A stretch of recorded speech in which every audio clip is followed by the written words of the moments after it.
Long days and pleasant nights, fellow travelers along the path of the beam. I am known in this level of the tower as Jaime and Fuego, and if it please you, join me for some palaver here on another installment of Hail to Stephen King on this terrifying Tuesday. You can also see me every scarific Saturday here on The Horror Show, so gracias and thanks very much for joining me here today. And once again, I know in my previous video I said we were going to start a particular series, or at least have an episode, which was going to dive into crappy sequels. Well, I have a very special announcement at the end of this program, but not going to labor you with that right now, because as you can see from the title of this episode, 20 years ago, Stephen King wrote an episode of one of my favorite shows of all time, although one that I basically kind of fell off the rails with, as it, just kind of petered to a finish and whatnot. But it was revived last year, and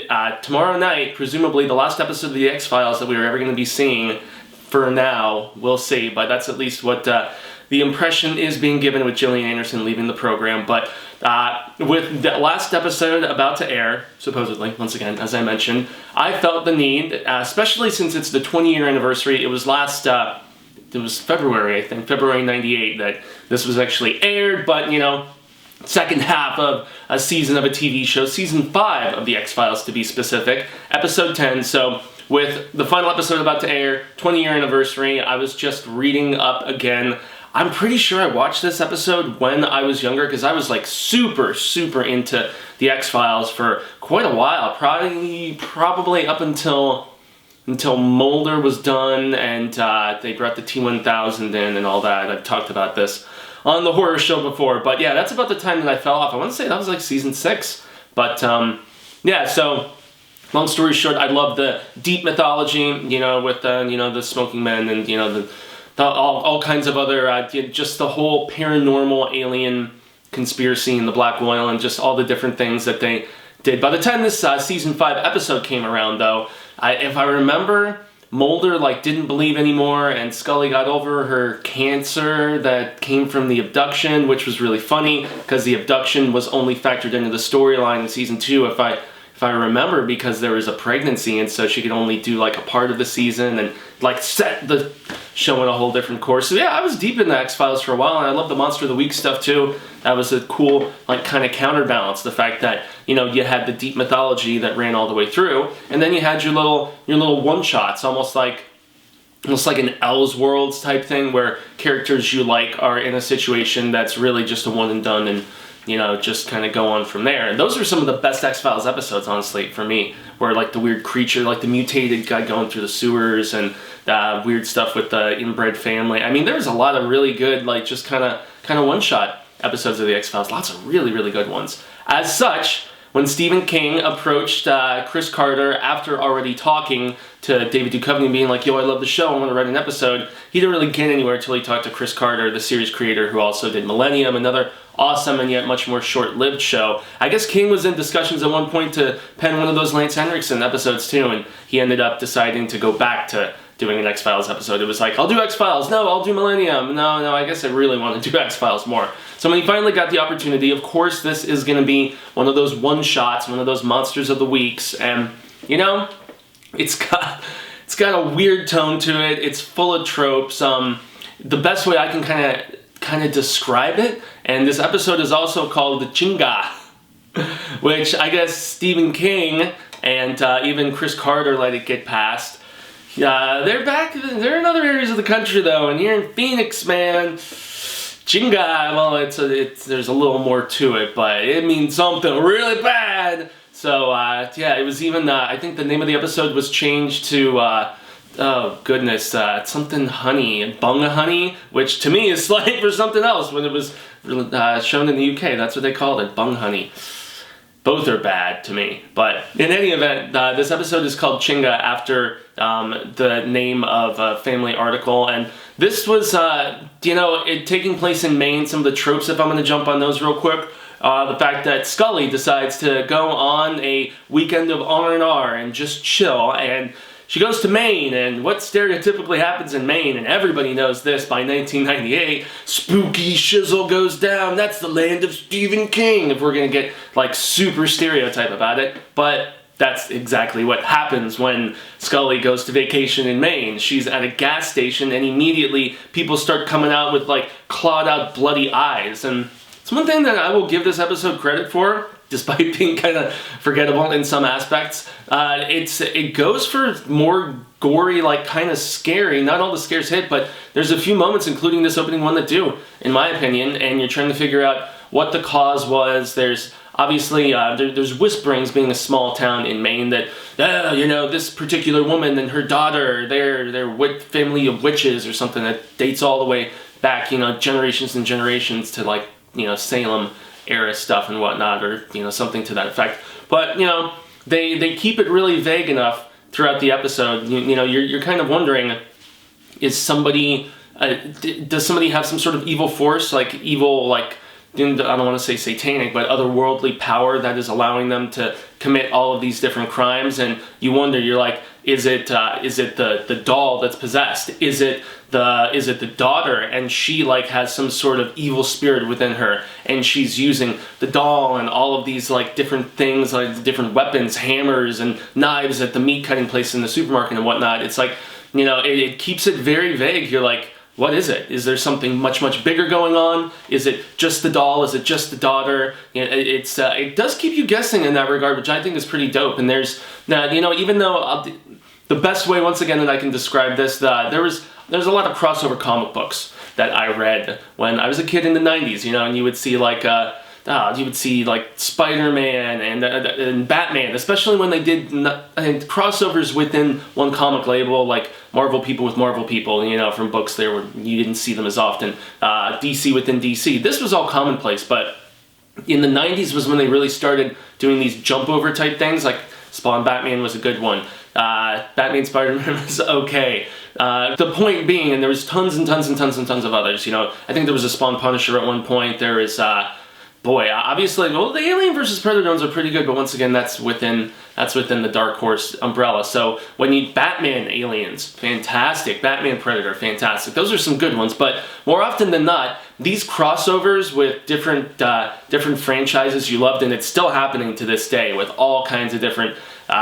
mostly like sci-fi and I guess more of the like cartoony type, Marvel properties and whatnot with others, but you occasionally see a gritty one. This one has a little bit of grit, but I guess the point that I was going to make is that this was kind of what I expected in a lot of ways from a crossover between two of my different properties. It's basically, Mulder and Scully walking into a Stephen King story, and walk right in, she pretty much does. That's one thing that I can say I can be a little critical of, is there's far too many conveniences, having to keep this condensed into a 45-minute thing. Things have to move quickly, characters coming upon things conveniently quickly, and it's all over the course of a weekend. It's Weekend with Scully.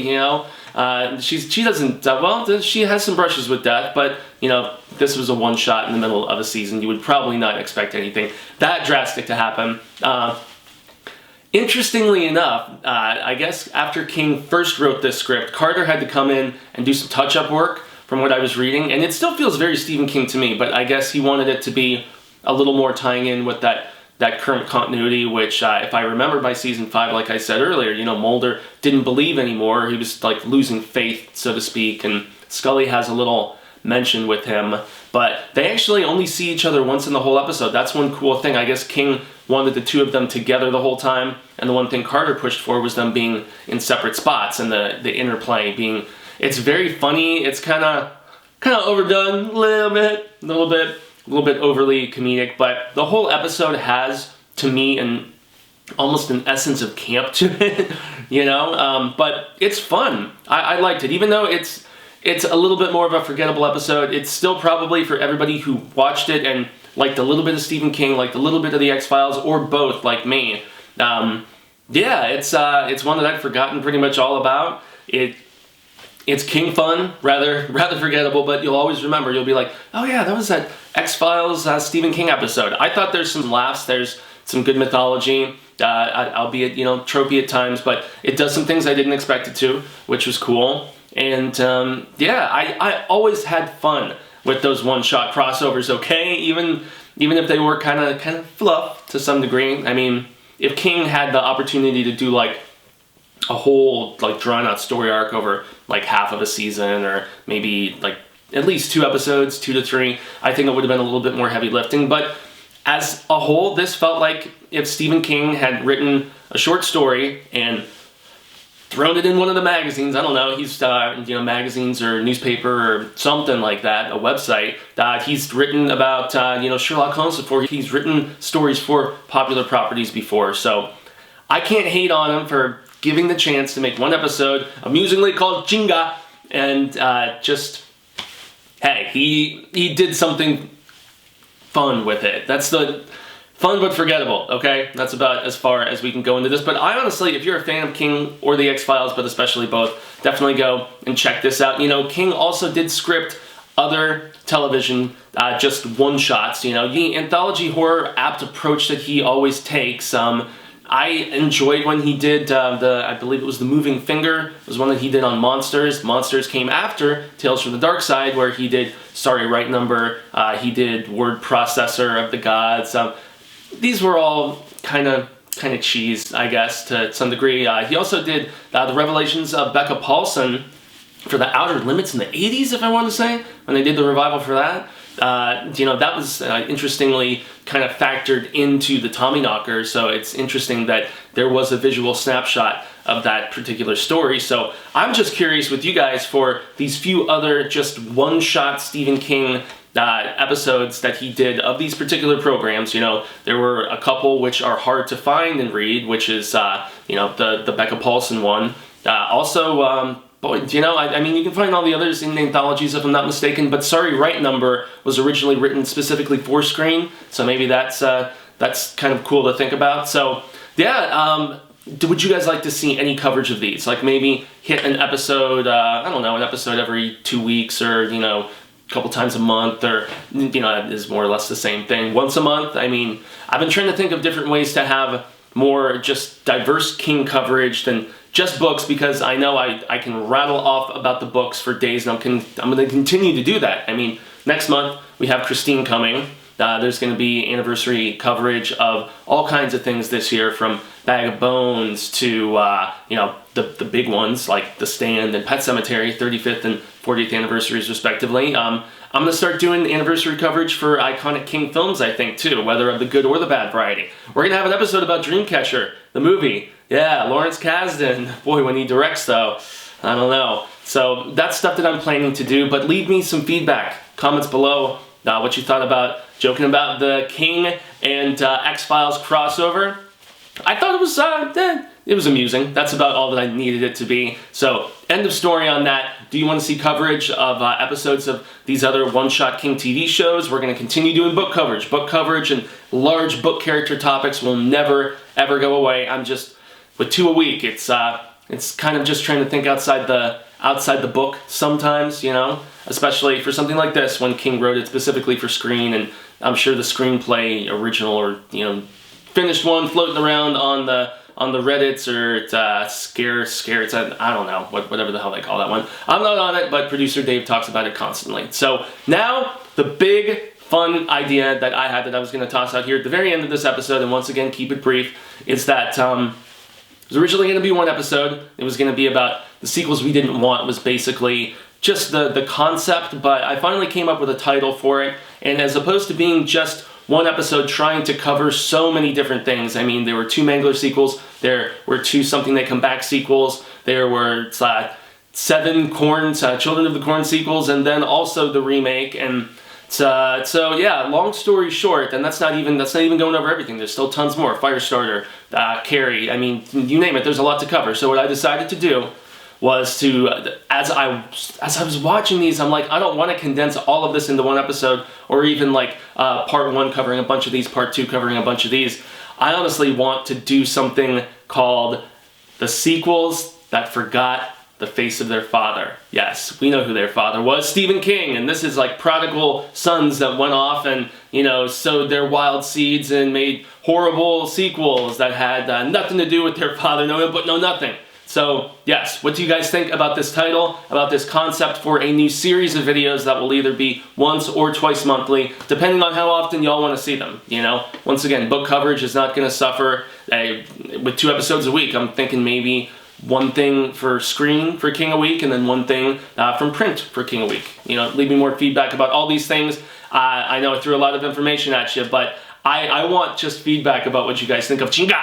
That's right. So I've been Jaime and Fuego. You can find me on all social media sectors: Twitter, Instagram, Facebook, the YouTube. Also here on the horror show quite a bit. You know, usually daily. We do 2 to 3 episodes a day. But as you can see, King is my favorite author, and there is over 60 episodes of Stephen King. Hail to Stephen King, to be specific. Hashtag Hail to Stephen King if you ever share these episodes on social media. But yeah, for somebody just discovering this show, there's a ton to check out, peeps. So once again, until the Wheel of Ka comes around once more, hasta luego, constant viewers, cinemigos, and yes, fans and supporters of the show all over. We love you, your rad status, and until we get to hang once again, remember, stay scared. And read Stephen King. Still, don't forget to read Stephen King. Sorry, X-Files.